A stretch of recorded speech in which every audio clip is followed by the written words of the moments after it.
Bem-vindos, senhoras e senhores, caros ouvintes e espectadores e futuros podcasters. Aqui é Luciano Chaba e vamos rumo à podosfera.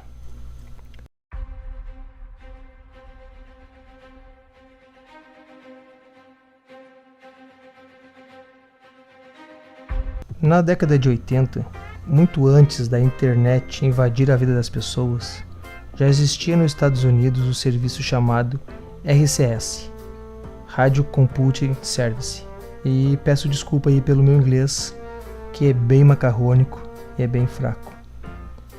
Basicamente, ele fornecia software de música e conversação para emissoras de rádio, no formato MIDI. Era um serviço restrito, que não se permitia que qualquer pessoa criasse e distribuísse o seu conteúdo em áudio. Inovava por colocar a mídia auditiva no formato digital. Foi usando o mesmo princípio de áudio em arquivos digitais que, em 1993, o profissional de tecnologia americano Cal Malamud criou um talk show inovador, batizado de Aspas. O programa de entrevista não era distribuído por rádio, mas em arquivos de computador. Era preciso instalar o arquivo num computador, num PC, arrumar um jeito de ouvi-lo, apesar da pouca tecnologia disponível na época. Naqueles tempos, a maioria das pessoas usavam computadores de tela preta com letras verdes, desprovida de um tocador de música. Os mais afortunados tinham um monitor colorido, e os super tecnológicos usavam um tal de Windows. Rodar um áudio não era para qualquer um, até porque o kit multimídia viria a ser popularizado muito tempo depois. Ao menos no Brasil, isso aconteceu na segunda metade dos anos 90. Época em que nos atualizávamos com as novidades em feiras como a FenaSoft, que ocorria na cidade de São Paulo. De qualquer forma, Malamud já explicava aos usuários que conseguisse ouvi-lo que a grande vantagem daquele formato era o fato de o usuário poder pausar o áudio quando bem entendesse. Esta foi a experiência offline mais próxima do que hoje conhecemos como um podcast. Quem usava um PC 386 ou um 486 com Windows 3.1 e monitor VGA de 256 cores, certamente vai entender como era desafiador fazer algo parecido. Mas nenhuma tecnologia de codificação de áudio teve tanto impacto quanto o MP3. Para resumir o tecniquez, é um codec de áudio com a primeira versão de seus padrões lançado oficialmente em 1993. Foi um sucesso que coincidiu com uma combinação explosiva de softwares.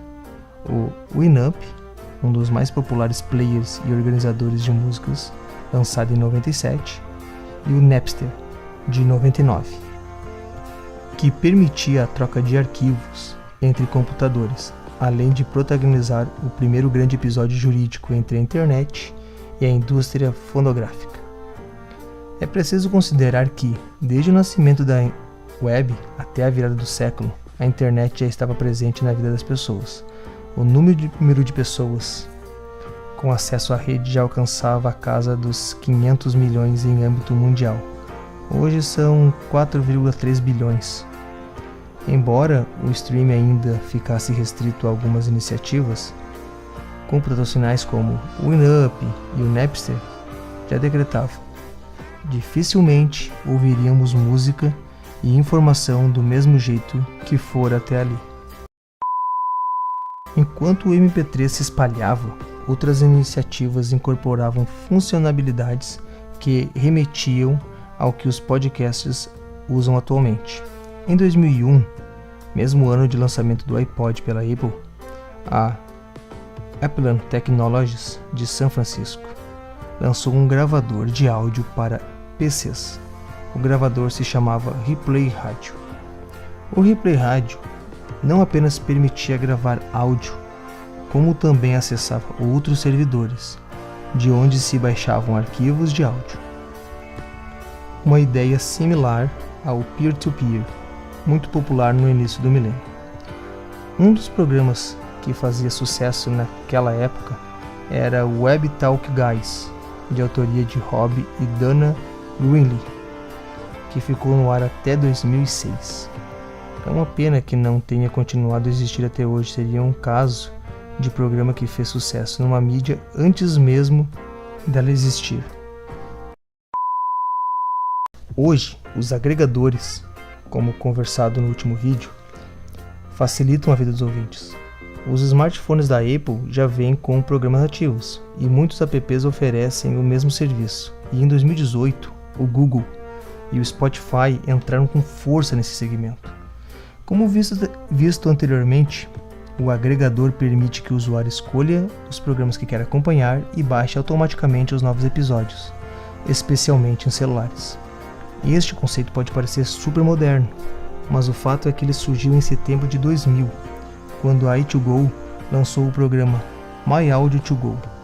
Ele era basicamente um agregador com as funcionalidades que conhecemos hoje, mas feito para PCs com conexões à internet lenta.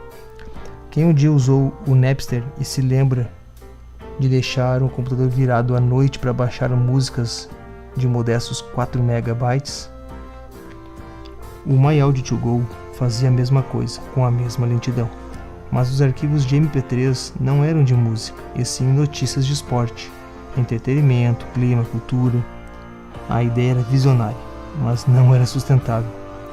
Pouco mais de um ano após o lançamento, a i2Go, criadora do programa, quebrou junto com muitas outras empresas .com, quando a bolha da internet estourou. O Brasil possui uma tradição de adotar o uso de novas mídias de forma efetiva, especialmente as relacionadas à internet. No caso dos podcasts não podia ser diferente, tanto que o primeiro podcast brasileiro surgiu já em 2004.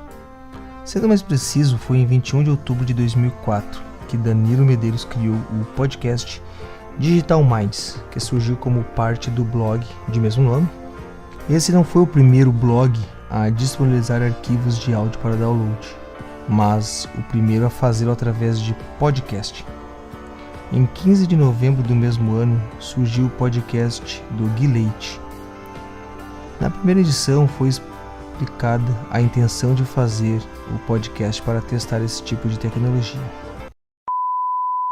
Em 2005, foi organizada a primeira edição da Conferência Brasileira de Podcast, primeiro evento brasileiro dedicado exclusivamente ao assunto. O evento foi organizado por Ricardo Macari e pelo podcaster Ed Silva, e posteriormente passou a fazer parte do Fórum de Mídias Digitais e Sociais. Durante a PodCon 2005, foi organizado a ABPod, Associação Brasileira de Podcasts, tendo sido indicado para o presidente o podcaster Billy Umbella, mais conhecido como Maestro Billy, aceito por unanimidade. Quando os primeiros podcasts brasileiros surgiram, eles se espelhavam bastante aos americanos, com programas com pouca ou nenhuma edição, lembrando programas ao vivo de rádio. Depois do Podfade, e já trazendo uma curiosidade, quando um podcast começa a lançar episódios cada vez mais esporádicos e em intervalos maiores, normalmente começa com apenas um episódio perdido, mas se o podcast não for cuidadoso, pode se agravar, às vezes tão grave quanto um podcast a cada 2 meses. Ou seja, o Podfade geralmente leva à morte do podcast, e muitos podcasters costumam negar seu Podfade até que seja tarde demais. Em 2005, novos programas surgiram, inspirados nos programas de rádio voltados para jovens, que aliavam humor, técnica de mixagem de som, produzindo pautas leves e descompromissadas, e trilhas e efeitos sonoros que valorizavam a falta dos locutores. Com essa filosofia de trabalho, até mesmo os podcasts brasileiros que possuem temas específicos se valem do humor e da edição e mixagem de som para desenvolver os assuntos de cada programa. Na maioria, há uma clara preocupação com a edição final, incluindo trilha sonora. Falando um pouco mais sobre a profissionalização dos podcasts no Brasil, só para vocês terem uma ideia, o Nerdcast é um podcast que se tornou empresa e, portanto, paga impostos. E esse tipo de podcast são ainda raros no Brasil. Grande parte dos podcasters são originalmente ouvintes que resolvem fazer seus próprios podcasts apenas pela diversão que a prática pode proporcionar. Aí eles vão lá e trazem seus próprios conteúdos. Pode ser alguma coisa que eles não encontrem em outros podcasts, ou um formato diferente, e até mesmo às vezes apenas para reunir os amigos e conversar e ter esse arquivo salvo. Por essa mesma razão, são poucos os podcasters que se mantêm regulares por mais de um ano, já que seus produtores os fazem, em paralelo às suas atividades profissionais. Os podcasts pequenos costumam ganhar dinheiro com banners de publicidade online, como o Google AdSense, que definem a grande importância dada à relação entre blog e podcast no Brasil, fazendo com que dificilmente existam podcasts que não possuam um blog como suporte seus episódios para garantir a inserção de publicidade, já que ainda não é tão comum a venda de espaço publicitário nos programas. Além disso, no Brasil, podcast praticamente é sinônimo de programa de áudio, devido à pouca produção de podcasts em vídeo. E não confundir com os programas distribuídos apenas no YouTube, que por não poderem ser baixados via feed, não são videocasts. O fato da maioria dos podcasts brasileiros surgir por iniciativas pessoais e voltadas a nichos não valorizados pela mídia de massa, faz com que o suporte para o acesso à comunicação de setores que outrora eram marginalizados neste contexto. Esse espírito também faz com que a chamada e já vista por cima a podosfera brasileira possua diversas iniciativas de suporte mútuo, inclusive entre programas que poderiam ser considerados como concorrentes. Temos aí o Café com Gibi, o programa que eu apresento, e o Variações Cast, o programa em que eu participo lá do Variações de um Nerd. Algumas temáticas, por exemplo, de filmes e séries, transformariam teoricamente esses dois programas em concorrentes. Porém, a gente participa participando das gravações um do outro e às vezes se ajudando tanto na divulgação quanto em opções de softwares e de edições e dicas. Tem também o Zona E e o Sala da Discórdia, que é lá do site Zona E, que também são podcasts nichados, com a temática nerd, e sempre que possível a gente tem essa comunidade onde um ajuda o outro, essa podosfera. E vou mais além, aqui no Sul a gente tem a comunidade chamada Podcast, que é uma comunidade de podcasters gaúchos e alguns agregados de outros estados, onde a gente tem o site, tem o grupo, e a iniciativa é fortalecer a podosfera. Tanto que podcasts com temáticas muito parecidas, que fazem parte do mesmo grupo, se divulgam via Instagram, Facebook, Twitter, dando dicas, auxiliando e sempre conversando, trazendo valores de equipamento, novos softwares, novos servidores, novos agregadores, novas iniciativas e também informações, porque a podosfera está sempre em evolução. E uma curiosidade pro pessoal aí: podosfera, para quem não viu o último vídeo, é o nome que se dá à nosfera, composta por 2 ou mais podcasts. Na cultura pop, podosfera pode ser considerada toda a esfera relacionada aos podcasts. É similar ao fenômeno que ocorre com a blogosfera, compreendendo muitos podcasts como uma comunidade ou rede social. Mais uma coisa, quando eu falo que os grupos, os podcasters se ajudam, é muito comum podcasts terem convidados de outros podcasts, para conversar quando a temática é parecida. E isso serve para ajudar e fortalecer, porque um podcaster de pouca relevância, de pouco conhecido na mídia, pode participar de um programa com muito mais público e ali dentro fazer propaganda do seu próprio podcast, indicando algum episódio ou até a proposta, o projeto, fazendo com que o trabalho chegue a outros ouvintes que provavelmente não escutariam o programa, porque, como eu falei, podcast, às vezes a temática é muito nichada e aí o grupo se ajuda se divulgando até dentro dos próprios episódios, não apenas via redes sociais. Agora sim seguimos. É importante dizer que, apesar do Nerdcast ser inspiração para vários podcasts novos, isso não significa que a podosfera brasileira seja uma cópia deste programa. Bem pelo contrário. Atualmente há podcasts dos mais diversos formatos, estilos e temas, lidando ou não com humor, em maior parte ou menor grau, e até com uma preocupação não tão grande com a edição de áudio, priorizando, entre outras coisas, o conteúdo ou a agilidade de publicação. A podosfera brasileira já se tornou suficientemente sólida, do ponto de vista de quantidade e qualidade, embora ainda não de popularidade, a ponto de podermos encontrar programas sobre praticamente todos os temas, e mesmo que muito se inspire tanto do Nerdcast quanto em outros programas mais conhecidos, a maioria acaba desenvolvendo uma cara própria. Afinal, é lugar comum dizer que o tempo da internet corre diferente. Portanto, uma década de podcast é tempo mais do que suficiente para que saibamos que muitas coisas já mudaram desde os pioneiros e muita coisa ainda vai mudar a partir de novos programas que estão surgindo e trazendo aos poucos, bem aos poucos mesmo, cada vez mais público para o podcast nacional. E agora, na sequência, vamos falar mais sobre alguns tipos de formatos. O formato bate-papo. Este é provavelmente o formato mais conhecido.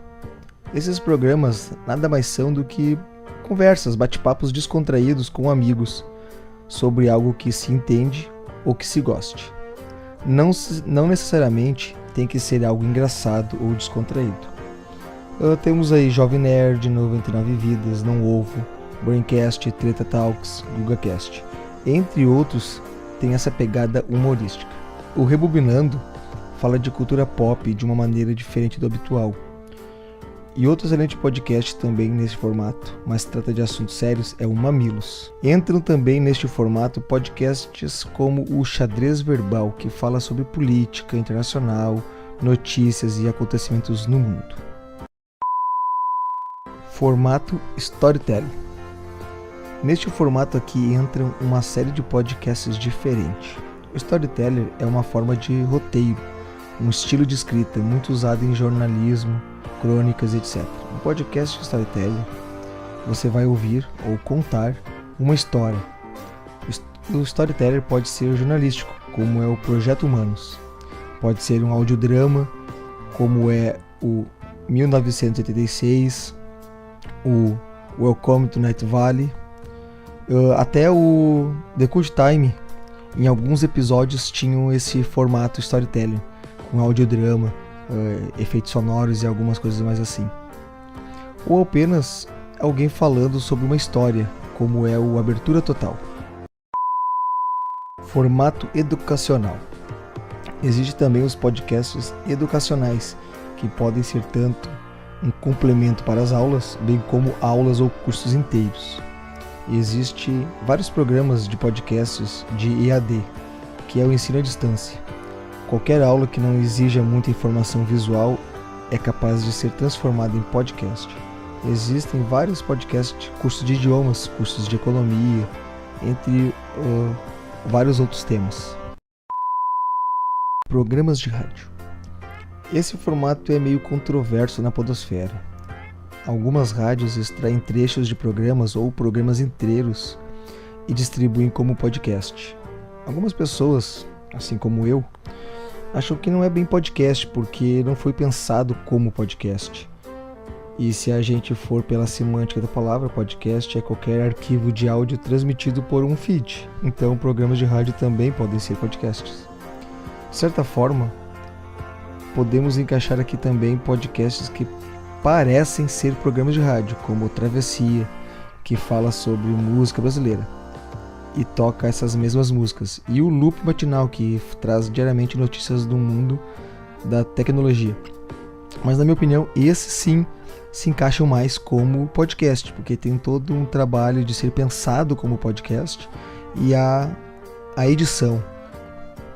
Mas alguns programas como o Pretinho Básico, por exemplo, da Rádio Atlântida, que faz parte do grupo RBS, eu tenho a minha opinião mais forte e acho que não se encaixa bem, porque eles fazem programas diários, né, em 2 períodos, durante 1 hora, não tem o apelo da edição, né, simplesmente gravam lá o programa que vai ao vivo na rádio e depois é publicado num feed.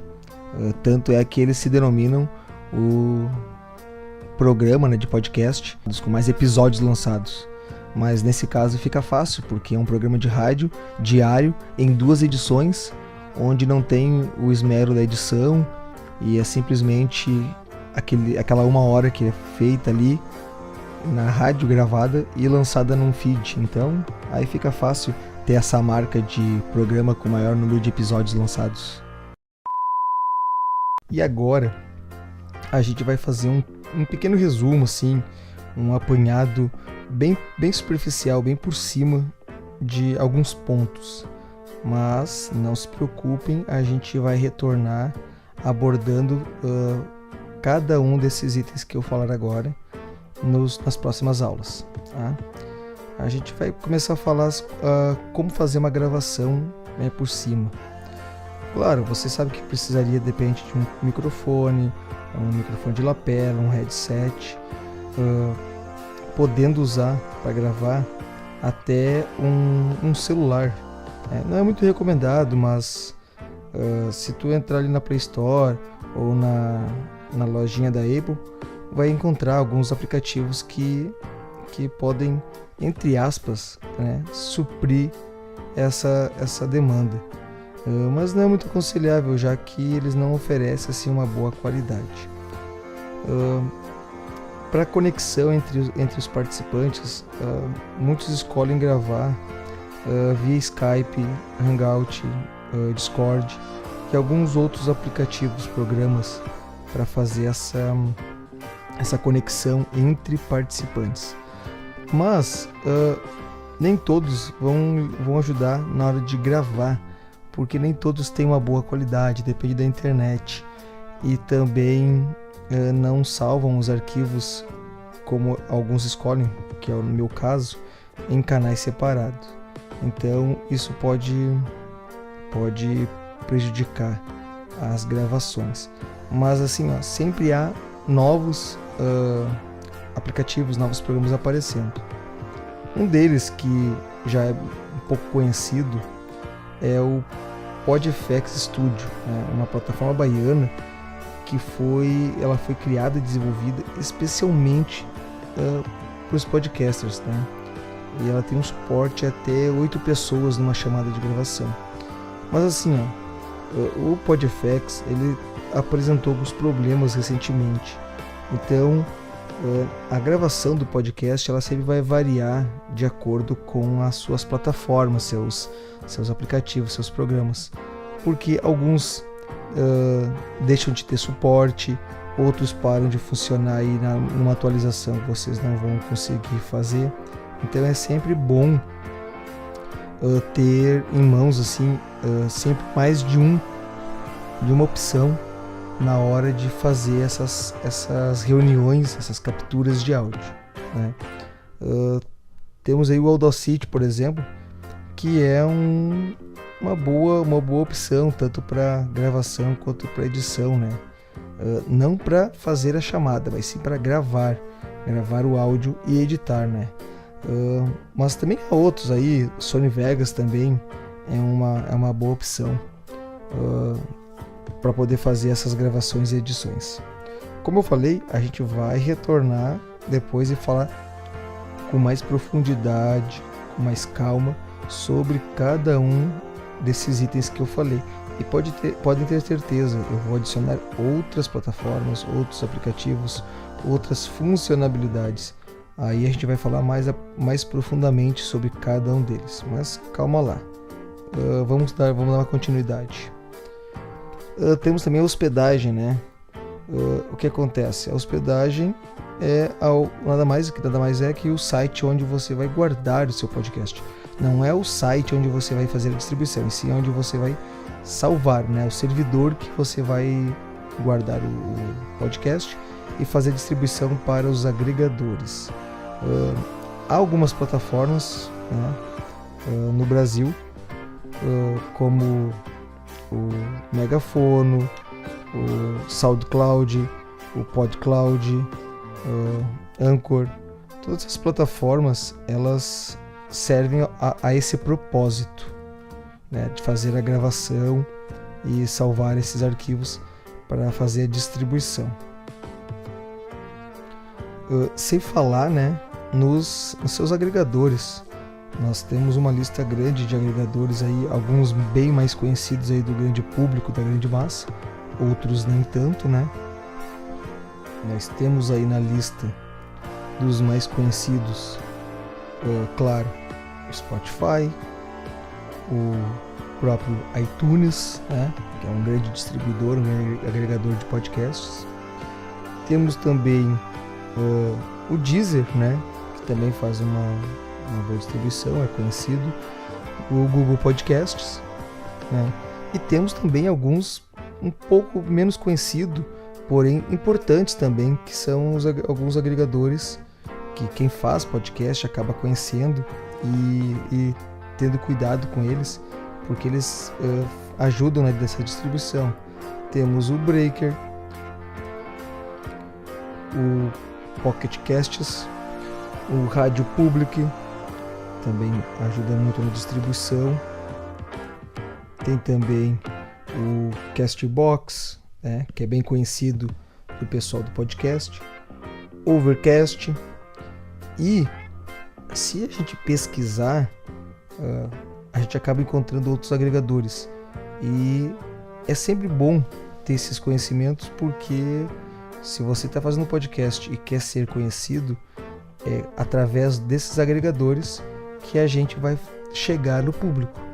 E também ajuda muito ter um site ou um blog, algo onde você vai fazer armazenar esses episódios, onde você pode adicionar textos ou imagens ou um conteúdo complementar, alguma coisa assim, e facilita também para deixar todo o seu conteúdo em apenas um lugar.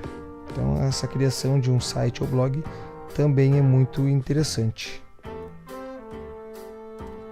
E lembrando novamente de que podcast é um arquivo de áudio disponível na internet para download em computadores e dispositivos móveis como smartphones, tablets e computadores, né? Em geral, um podcast consiste em uma série de episódios com um tema em comum. Como a internet está cheia de lugares para hospedar e transmitir, né, o seu trabalho, é importante saber desde o início o que esperar de cada site de hospedagem de podcast que você escolher. Já que indicamos algumas plataformas brasileiras muito boas para quem está começando e umas gringas, ou mesmo quem queira um novo serviço de hospedagem para o seu podcast.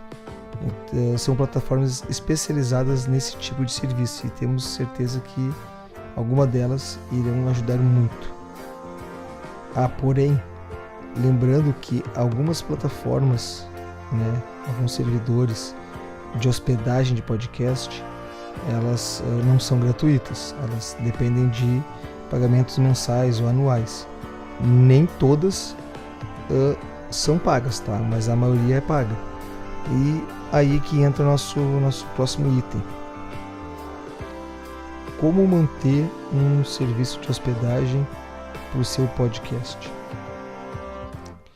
Temos também aí desculpe meu inglês, o crowdfunding, financiamento coletivo. O financiamento coletivo pode ser uma excelente opção para financiar uma ideia, um produto inovador, uma causa social, um sonho pessoal ou a sua produção de conteúdo.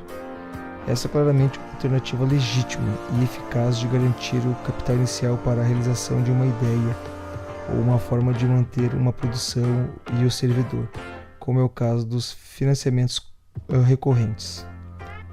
Uma plataforma de crowdfunding tem como finalidade unir produtos e produtores de projetos e colaboradores, isso é, potenciais investidores. O aspecto mais atraente dessa prática é a oportunidade de levantar fundo sem que encare grandes dívidas para isso. Mundialmente, o crowdfunding está estimulando bilhões em receita e o seu fortalecimento é constante. Dessa forma, torna-se uma fonte viável de financiamento para o seu podcast. Ainda que nem todos os podcasters sejam motivados apenas pelo dinheiro, o financiamento coletivo facilita na hora de melhorar a qualidade da produção, colaborando com uma experiência auditiva agradável. Nem todos vão fazer essa escolha, né? Não é o meu caso, por exemplo. A gente tem uma ideia e uma proposta diferente, mas se a ideia futuramente é de ser profissional do podcast, ou até mesmo ter gasto zero com a publicação e hospedagem, essa é uma boa ideia. Mas é importante lembrar que para fazer esses financiamentos coletivos não basta uma boa ideia, certo? Você não pode esperar que as pessoas deem uma mãozinha no seu podcast por pura bondade. Embora existam pessoas que façam isso, como familiares e amigos próximos, se você quer mesmo viver do seu conteúdo, é necessário oferecer algo em troca das colaborações dos seus ouvintes. Além de agregar mais valor ao seu conteúdo para o público geral, você pode elaborar recompensas criativas para quem financia mensalmente, criar episódios especiais aos colaboradores, oferecer newsletter semanal sobre os assuntos relacionados, a pauta de episódios anteriores ou brindes físicos. Contudo, certifique-se de que você pode cumprir essas promessas. E se você tem algum outro talento que possa agregar ao seu podcast, por exemplo, um desenhista pode elaborar ilustrações para oferecer para quem financia na forma de brindes, ou qualquer outro conteúdo que possa ser extra, exatamente para essas pessoas que vocês estão recebendo financiamento. Visto a plataforma que vai ser utilizada, nós indicamos uma plataforma brasileira chamada Colabora.ai. É uma plataforma atuante e recente no mercado, mas com uma expertise enorme. Mas temos também aí outros sites para financiamento coletivo, como o Kickstarter e também o Catarse. Então é só escolher se vai querer fazer esse processo, e querendo, tem aí uma gama, uma boa pesquisa é mais fácil encontrar. E a gente vai trazer mais alguns detalhes nas próximas aulas, e a gente vai falar mais profundamente também de cada um desses itens e trazendo outros, tá? Inclusive aplicativos e programas para executar as pautas. Eu vou trazer abordando cada um deles, qual que é o melhor, para vocês também conhecerem e poder se adaptar a cada um que vai poder usar, assim como eu me adaptei, não só com aplicativo e programa para pauta, como da conexão para me juntar e me conectar aos meus participantes, aos meus convidados, e também os programas que eu me adaptei para gravação e para edição do podcast. Certinho, então?